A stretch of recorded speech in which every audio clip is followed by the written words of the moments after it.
थंडीचा सीझन चालू झाला, वाटाणे बाजारात भेटायला लागले की आपण वाटाण्यापासून वेगवेगळ्या भाज्या बनवायला घेतो. पण वाटाणं म्हणलं आणि आपण आलू मटर बनवलं नाही, मग तर सगळंच मिस झाल्यासारखं वाटण. तर वाटाण्यापासून तर 2-3 भाज्या बनवल्यात, पण आलू मटर मात्र राहून गेलं होतं. तर आज मस्तपैकी चमचमीत झणझणीत अजिबात कुठलंही वाटण न करता अशी थिकनेस भरी बघू शकता तुम्ही, एकदम ग्रेव्हीदार असा हा आलू मटर बनवलेला आहे. अगदी हॉटेलसारखा लागतो, इतकी छान चव येते. कुठलंच वाटण नाही केलं, पण तुम्ही ग्रेव्ही बघू शकता याची किती अशी तरीबास रसदार अशी दाटसर झाली का नाही. याला बनवायची खूप सोपी पद्धत मी तुम्हाला दाखवणार आहे. आणि अशा पद्धतीने हा आलू मटर तुम्ही एकदा बनवून बघा, सगळेजण आवडीने खातील आणि इतकी छान चव लागते. तर तुम्ही पाहू शकता हे आलू मटर आपला किती छान दिसतोय, वाटतंय का नाही एकदम हॉटेलसारखा. कुठलंही वाटण केलं नाही, अगदी सिंपल पद्धतीने केलेली भाजी आहे. तर चला बघून घेऊया आपण याला लागणारं साहित्य, बनवायची कृती. आजची रेसिपी आवडली तर लाईक करा, चॅनेलला आपल्या सबस्क्राईबर करा. तर इकडे मी वाटाणे घेतलेत. आता भाजीवाल्याकडे वाटाणे तर हे हमखास बघायला भेटायला लागलेत, तर मी रोज वाटाणे आणते आणि वेगवेगळं काहीतरी करायचं. तर आज आलू मटर करते, त्यासाठी हे वाटाणे बघा स्वच्छ धुवून सोलून वगैरे घेतलेले आहेत. हे अर्धा-पावणा किलो वाटाणे आहेत. ह्याच्यातले मला जेवढे लागणार तेवढेच घेणार आहे, एवढे नाही घेणार. तर हे वाटाणे मी सोलून स्वच्छ घेतलेले आहेत, हे पाहू शकता. आणि इकडं 1-2 बटाटे बारीक चिरून घेतलेत. आता याच्या फोडी तुम्ही आवडीनुसार कमी जास्त मोठ्या करू शकता. तर मी अशा मिडियम साईजच्या केलेल्या आहेत. तर बघा हे बटाट्याचं पाणी काढून घेतलेलं आहे, स्वच्छ धुवून घेतलेत. हे बटाटे आपले स्वच्छ धुवून झालेले आहेत. आता ह्या बटाट्यामधलं सुद्धा जेवढे लागेल तेवढे घेणार आहेत. आणि सोबत ना बघा बारीक चिरलेले एकदम चॉपरमध्ये ना बारीक चिरून कांदा, टमाटर, कोथिंबीर घेतले, म्हणजे याला अजिबात ग्रेव्ही करायची गरज लागणार नाही. आणि चॉपर वगैरे नसेल तर फक्त कांदा, टमाटर, अद्रक, लसूण ना थोडंसं तेलामध्ये परतून मग मिक्सरमध्ये त्याची एक पेस्ट बनवा, म्हणजे ग्रेव्ही छान तयार होती. आणि चॉपर असेल तर मग ग्रेव्हीची गरजच लागत नाही. त्यासाठी बघा इकडे मी अद्रक लसूणची पेस्ट वापरते. जर चॉपर असेल तर अद्रक लसूणची पेस्ट पुरेशी आहे चांगली ग्रेव्ही बनण्यासाठी. पण नसेल तर मग अद्रक लसूण घ्यायचा थोडासा आणि कांदा, टमाटर चांगलं थोडंसं परतून मग त्याचं एक वाटण करायची, म्हणजे एक ग्रेव्ही बनवायची, म्हणजे ती वाटाणा बटाट्याची भाजी ग्रेव्हीदार होती. तर मी कुठलंच वाटण केलं नाही, हे बारीक चॉपिंग केलेला हा कांदा. इकडे मी 2 कांदे चिरून घेतलेले आहेत अगदी बारीक, म्हणजे कसं जितकं चांगलं बारीक कटिंग होती ना तेवढीच छान ती ग्रेव्ही दाटसर बनली जाते. तर तुम्ही पाहू शकता किती सुंदर असा बारीक कट झालेला आहे कांदा. टमाटरसुद्धा बारीक चॉपिंग झालेले आहे. आता आपण हे परतून घेऊया.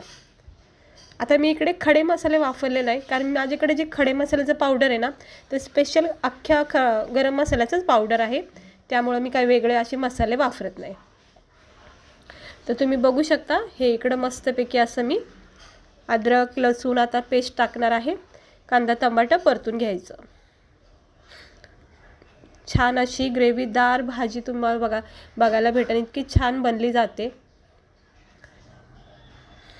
अद्रक लसूण आणि कांदा टमाटर थोडंसं तेलामध्ये परतून मग त्याचं वाटण करायचं. आता अद्रक लसूणची पेस्ट इकडे मी टाकली 1 चमच्याच्या अंदाजाने, ही सुद्धा आता आपण एकजीव करून घेऊया. लगेच अद्रक लसूणची पेस्ट टाकल्याचा सुगंध येतो, मस्त वाटते एकदम. हे बघा सगळं एकजीव करून घेतलेलं आहे. कांदा टमाट्यासोबत जरा परतून घ्यायचं, म्हणजे कसं अद्रक लसूणचा सगळा स्वाद याच्यामध्ये उतरला जातो. आता हे थोडंसं परतून झालं की याच्यामध्ये आपण मसाले टाकूया. लाल तिखट टाकते 2 चमचे. त्यानंतर इकडं आपण टाकणार आहोत धना पावडर, गरम मसाला आणि हळद. इकडे मी टाकला आहे गरम मसाला टाकते, धना पावडर टाकलेला आहे आणि आता 1 चमचा हळद टाकलेली आहे. आणि हे जे खडा मसाल्याचं पावडर वापरते ना, हे स्पेशल खडा मसाल्याचं पावडर आहे, म्हणजे मला ना वेगळे असे मसाले वगैरे वापरायची आवश्यकता लागत नाही. चवीनुसार मीठसुद्धा ह्या स्टेजवर टाकून घ्यायचं. आणि हे सगळे मसाले कांदा टमाटर आणि अद्रक लसूणची जी पेस्ट टाकली त्याच्यासोबत एकजीव करून घ्यायचं. व्यवस्थितपणे ह्याला चांगलं मिक्स करून घ्यायचं. गॅस स्लोच ठेवायचा आणि हा मसाल्याला तेल सुटेपर्यंत ह्याला परतून घ्यायचं. हे बघा थोड्या वेळेला असं तेल सुटेपर्यंत परतून घ्यायचं. तर तुम्ही पाहू शकता आपली ही ग्रेव्ही बघा कशी तयार झालेली आहे. आणि थोडंसं हे परतून झालं की हे मसाल्यामध्ये वाटाणेत ना सोललेले याच्यामध्ये टाकून घ्यायचे. आणि पूर्ण ह्या वाटाण्याला ना हे मसाल्याची कोटिंग लागली पाहिजे. ही स्टेज नक्की तुम्ही आठवणीने करा. हे बघा, ही ग्रेव्ही बघा आपली कांदा टमाट्याची किती छान झाली, वाटते का? असं वाटते आपण वाटण केलं आहे कुठलं तरी. हे बघा मस्त. आता हे वाटाणे मिक्स झाले, त्याच्यावर झाकण ठेवायचं. थोडंसं अगदी म्हणजे कसं ती ग्रेव्ही तयार होती असं थोडंसं थेंबर पाणी टाकायचं आणि ह्या ग्रेव्हीला थोडंसं उकळून द्यायचं वाटाण्यासोबत. म्हणजे वाटाण्यालासुद्धा हा सगळा मसाल्याचा एक टचअप भेटतो, म्हणजे स्वाद भेटतो. आता झाकण ठेवायचं आणि याला थोडीशी एक उकळी येऊन द्यायची, बस. थोडीशी वाफ द्यायची. बघा उकळी आलेले आहे. आता आपण ह्या स्टेजवर थोडेसे बटाटे टाकायचे. बटाटे पूर्णपणे कच्चे आहेत, त्यामुळे आपल्याला 5-10 मिनटं लागणार आहेत भाजीला. मिक्स करून घ्यायचं. आता बटाट्यालासुद्धा सगळ्या मसाल्याचा आरक उतरला जातो आणि मसाल्यामध्ये हे बटाटे आहेत ना छान सेट होतात. म्हणून सुरुवातीला जरा हे बटाटे मसाल्यामध्ये असे परतून घ्यायचे. लगेच पाणी वगैरे काही टाकू नका. आता याला परत एकदा झाकण ठेवायचं आणि याला पुन्हा एकदा थोडा वेळ द्यायचा, म्हणजे जो मसाल्याचा चव याच्यात उतरली जाते. हे अशी स्टेप बाय स्टेप भाजी तुम्ही करून बघा. हे बघा किती छान बघा मसाला सेट झाला का नाही बटाट्यामध्ये. आणि मग आता आपण याच्यामध्ये थोडंसं पाणी टाकायचं.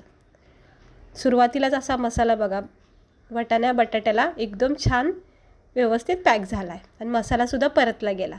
आता थोडंसं पाणी टाकले. आता पातळ ग्रेव्ही कशी तुम्हाला घटसर दाटसर पाहिजे त्यानुसार पाणी टाकायचं.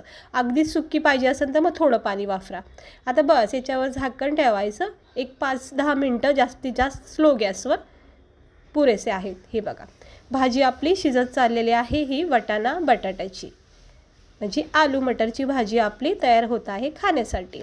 स्लो गॅस ठेवलेला आहे. हे असं 1-2 वेळा जरा चेक करून मिक्स करून घ्यायचं. आता परत एकदा झाकण ठेवायचं. पुन्हा एकदा 2 मिनिटांनी चेक करायचं. बघा आता हे सगळा रस्सा कसा आटत चाललेला आहे. वरून थोडीशी आता कोथिंबीर टाकायची, कारण कोथिंबीर आपण अजून टाकलेली नाही आहे. हे बघा मस्तपैकी झाली का नाही, अगदी भारी ही आलू मटरची भाजी. तुम्ही पाहू शकता किती सुंदर अशी भाजी आपली तयार होत आहे. अगदी स्लो गॅस ठेवायचा, नाही तर मसाला भाजी चिटकू शकते कढाईला.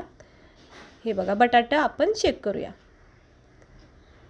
2 तुकडे लगेच झाले बघा मस्त. अजिबात गाळा नाही करायचे, नाही तर मॅश होऊन जातील सगळे बटाटे ग्रेव्हीमध्ये. बटाट्यामध्ये थोडासा अगदी थोडा नॉर्मल कच्चापणा ठेवायचा, म्हणजे शिजलेलाच पण थोडा नॉर्मल. हे बघा छान झाली का नाही. आता थोडीशी कोथिंबीर टाकून घेऊया, एक वाफ देऊन. आता परफेक्ट ही आपली भाजी जी आहे ती तयार झाली. वरून कोथिंबीर टाकायची भरपूर सारी. कोथिंबीरशिवाय तर कुठल्याच भाजीला शोभाच नाही. हे बघा आणि ही मिक्स नाही करत मी, कोथिंबीर अशीच ठेवणार आहे, म्हणजे कोथिंबीरचा पण स्वाद मसाल्याला उतरत जातो. बस 1-2 मिनटं झालं की पुन्हा एकदा बघा कोथिंबीर कशी स्वतःहून त्याच्यामध्ये सेट झाली आहे न मिक्स करता. आता ही आपली भाजी आलू मटरची झाली आहे तयार. गॅस बंद करायचा आणि मग थंड झाल्यावर आपण या भाजीला चेक करूया. तर भाजी झालेली आहे मस्त तयार. असं रसदार ग्रेव्हीदार. आणि ही भाजी बघा आपली आलू मटरची परफेक्ट. बघा किती छान वाटते का नाही, काय सुंदर रंग आलेला आहे आणि कुठलंच वाटण न करता किती छान रंग आला आहे. हे बघा मस्त. आता ह्याला हलक्या हाताने मिक्स करायचं आणि तुम्ही पाहू शकता आपण ह्याच्यामध्ये कुठलंच वाटण न करता ही ग्रेव्ही बघा. हे वाटाणे किती छान नरम सॉफ्ट शिजलेत, बटाटासुद्धा व्यवस्थित शिजलेलं आहे. आणि हे बघा किती दाटसर ग्रेव्ही झाली का नाही मस्त. आणि अशी ही आलू मटरची भाजी करून बघा, खूप भारी लागते खायला. चला आता आपण गरमागरम ह्याला प्लेटमध्ये सर्व करूया. तर ही भाजी बघा किती छान झाली का नाही. आलू मटरची चवदार टेस्टी खमंग अशी भाजी. थंड करून प्लेटमध्ये सर्व करायचं. मस्त झालेली आहे. काढून घेऊया प्लेटमध्ये. तर तुम्ही आपली ही बटाट्याची आलू मटरची भाजी बघा किती छान झाली का नाही. तुम्हाला मी जवळून दाखवते. ही अशी टेस्टी चवदार आणि मस्त झणझणीत अशी ही आलू मटरची भाजी. वाटाण्याचा सीझन चालू आहे, तुम्ही नक्की करून बघा. ही भाजी खूप आवडीने खातील. आणि आपण कुठलंच वाटण न करता तुम्ही याची ग्रेव्ही बघा किती छान झाली का नाही. कांदा टमाटा असं दिसून दिसूनसुद्धा येत नाही, इतकं छान अशी ग्रेव्ही तयार झालेली आहे. तर तुम्ही अशा पद्धतीने ही आलू मटरची भाजी करून बघा. सगळेजण आवडीने खातील. गरमागरम पुऱ्यासोबत याची चव म्हणजे इतकी भारी वाटते ना. आणि आलू मटर ही आपली आवडीचीच भाजी आहे. तर करून नक्की बघा आणि कशी वाटली लाईक नक्की करा, चॅनेलला सबस्क्रायबर करा. असे छान छान मस्त मस्त रेसिपी बघण्यासाठी वर्षा किचन चॅनेलला सबस्क्रायबर करा. तर आजची हे आलू मटरची आपली सीझनची पहिली भाजी आलू मटरची केलेली आहे, म्हणजे वाटाण्यासोबत. तर तुम्ही नक्की ट्राय करून बघा. चला, भेटते मी तुम्हाला पुढच्या व्हिडिओमध्ये एका अशाच छानशा रेसिपीसोबत. आणि आजची ही रेसिपी आवडली असेल तर लाईक करा, चॅनेलला सबस्क्रायबर करा आणि आलू मटरची भाजी एकदा नक्की करून बघा. तर आता मी घेते खाऊन, तुम्ही पण या सगळे खायला. चला, भेटते पुढच्या व्हिडिओमध्ये. स्वस्त रहा, मस्त रहा.